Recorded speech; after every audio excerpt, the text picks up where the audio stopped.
Assalamu alaikum and hello everyone, welcome to my channel. My name is Rabiya and I'm going to talk to you about my labour story. Let's start from the beginning, of course. I had an induction. I was completely against having an induction. I did not want it when I found out I was pregnant, and ever since I fell pregnant, you know, I used to pray that, oh please, I don't want to go overdue and I don't want to be induced. So that's what I used to pray for. So being overdue in my family is ridiculously common. So my grandma was overdue with all of her kids. And then my mum, of course, she was overdue with all of hers, and my mum was induced with all of hers. So there's 5 of us and she was induced with all of us. And then my sisters as well, they both went overdue. So for me, I just thought, yeah, I'm gonna go overdue. So let me just pray, I don't wanna go overdue and I don't wanna get induced. So my due date was 6th of April 2017. And for me, I just thought, yeah, I'm gonna go overdue. I'm gonna get all the information I can to not get induced, because for me, I've heard so many bad stories about inductions, and I like things to be as natural as possible. I like things to, you know, just go how they're meant to. As long as the baby's healthy, as long as mum's healthy, I don't see the point of being induced. And my sister as well, she went overdue a few weeks, and she was due about 4 months before I was. So for her labour story was beautiful. I wanted it like that. Obviously before that, my plan was to have a water birth, and I would have loved that. That would have been great. That would have been my ideal thing. But for me, you know, it completely went the opposite direction. So March 31st came along. I felt a bit warm in the southern region. So for me, I thought, oh shoot, hold on, let me go check it out. I went to the toilet. I wiped myself with tissue before I did anything else. Oh yeah, TMI warning. And it was like peachy coloured water. So for me, I thought, hey, what is this? And then I wiped myself a bit more, and there was a tiny bit of blood, mucousy blood. So I called the midwife, called my sister, obviously messaged my husband as well, because he was still at work. And when I rang the midwife, she was like, oh, don't worry, you're not going to be having a baby in the next couple of weeks. You go make plans, you do whatever, you know, enjoy yourself. So that was that. So I put a panty liner on just in case. And then about 2 hours later, I just felt a gush, and yeah, it was quite a bit of water trickling down my leg. It wasn't like a gush that you see in films, it was like a very big trickle. So I went to the toilet and I was like, oh my god, okay, got a message from my husband, like, what's going on? I wasn't feeling any pain or anything like that, so for me it was a little bit strange that your waters went before any contractions did. So that was March 31st. I rang the birth centre again, and they said, oh, come in and we'll double check to see if your waters have gone, just make sure you wear a pad, which I did. So I went in. I didn't want to get any checks down there, because once anything is inserted in there, then there's a bigger chance for an infection happening, and obviously I didn't want an infection down there. I still wanted it to be as natural as possible. So the midwife just checked my pad. She told me to put a new one on, and just to check that my waters had broken. So she confirmed that they had. So in that case, she said, okay, if you have a baby within the next 24 hours, I'll be able to go to the birthing centre. But of course, no contractions. I was getting like period-like pains, but nothing happened. So 24 hours passed and nothing happened. So I had to go to another hospital. So I had to go to Pinderfields Hospital and get it checked and make sure that my baby was okay. For me, I could still feel my baby moving. I still felt there was a ton of liquid in there. So I wasn't worried. I wasn't thinking, oh my God, I really need to be induced then and there. So that was another day that went past. I was like, no, do you know what? We got it checked. I spoke to a really nice doctor.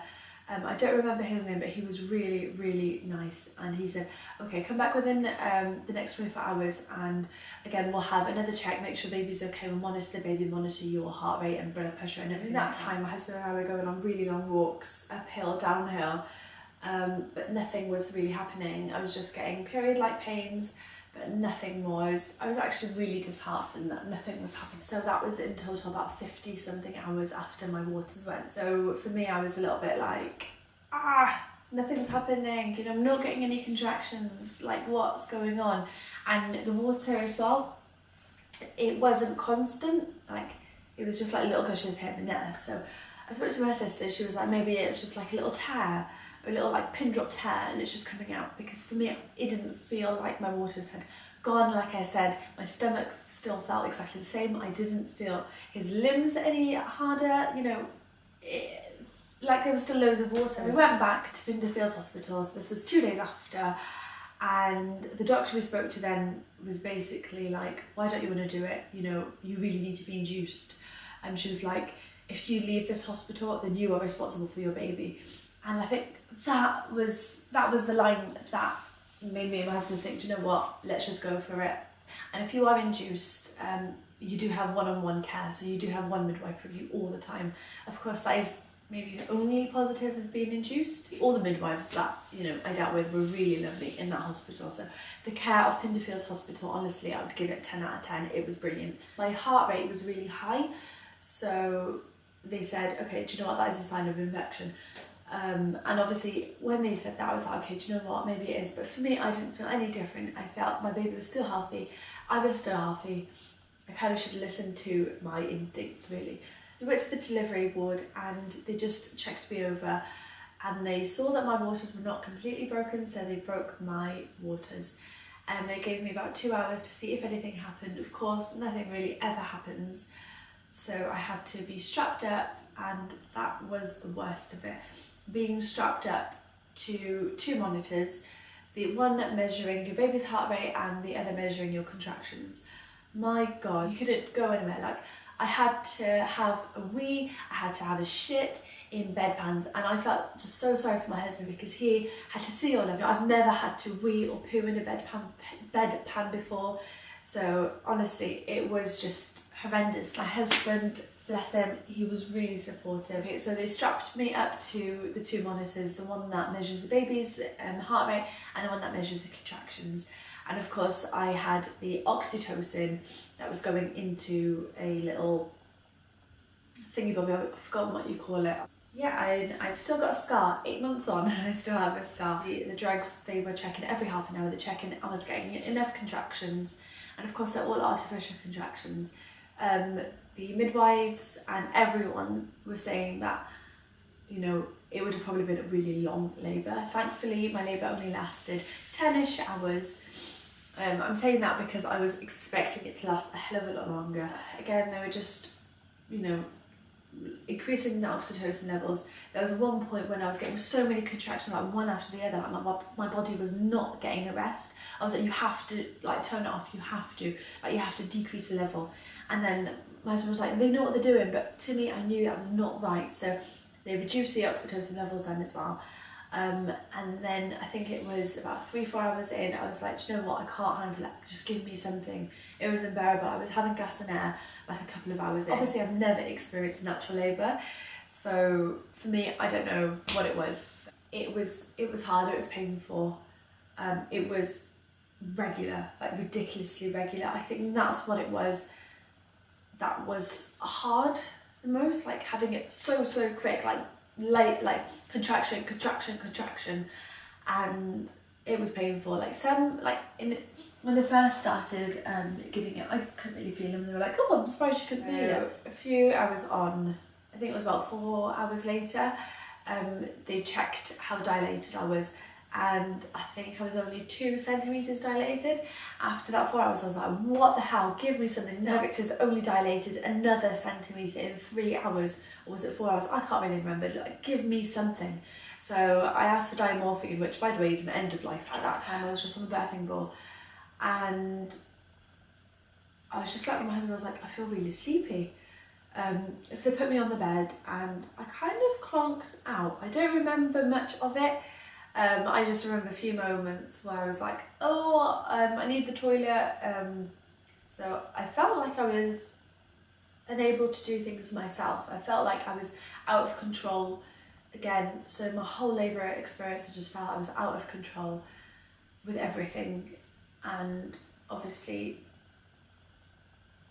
it's not one that I planned, it's not one that I wanted. At the end of it, my son and I obviously came out healthy, but I definitely would not have wanted it like that. As I was strapped, I couldn't go anywhere, I couldn't walk around, I couldn't really squat, and obviously after the drugs, after Diamorphine, I was just not myself. I think the midwives were laughing, like, what have you given her, like, what's she doing? Like, I was just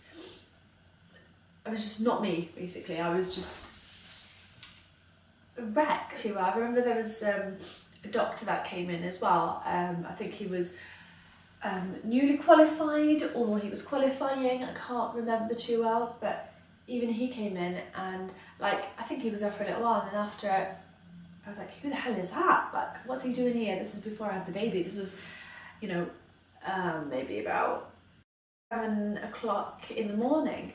And then when the sun was shining, I was like, oh look, it's sunny now. So saying really silly things like that, I don't remember too much of it. And then I was like, oh my God, I need a poo. And I just remember, like, I need a poo, I need a poo. He's awake, can't even see him, so he's probably playing with the monitor. I'll try and finish this video if I can. So he wasn't asleep for long at all, maybe about half an hour.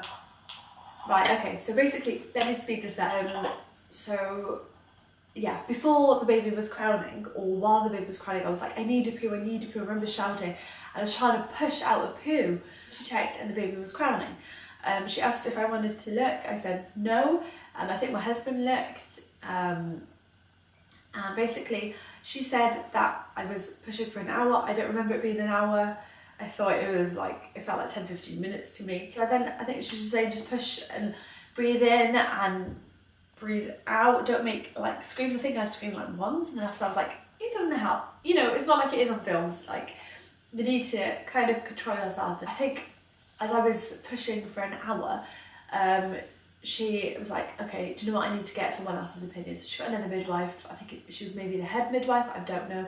I need to be cut. So they cut me a little bit. Well, they cut me about, I think it feels like about 1 inch to me. So as soon as she cut me, like, I pushed and he was there, and they put him on my chest. And then after a short little while, my husband cut the cord.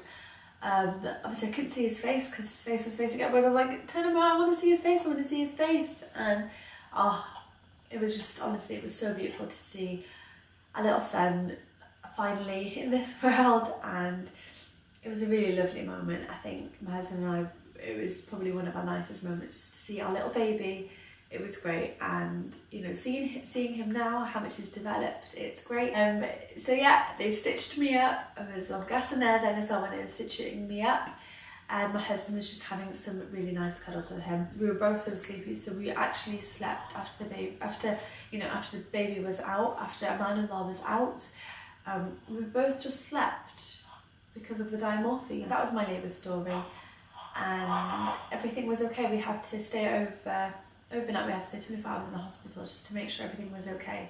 And my baby came out 8 pounds 8 ounces, so a big baby, a healthy baby, but that is normal for my side of the family to have big babies like that. So yeah, I hope you enjoyed this video, and I'll see you in the next video. Bye!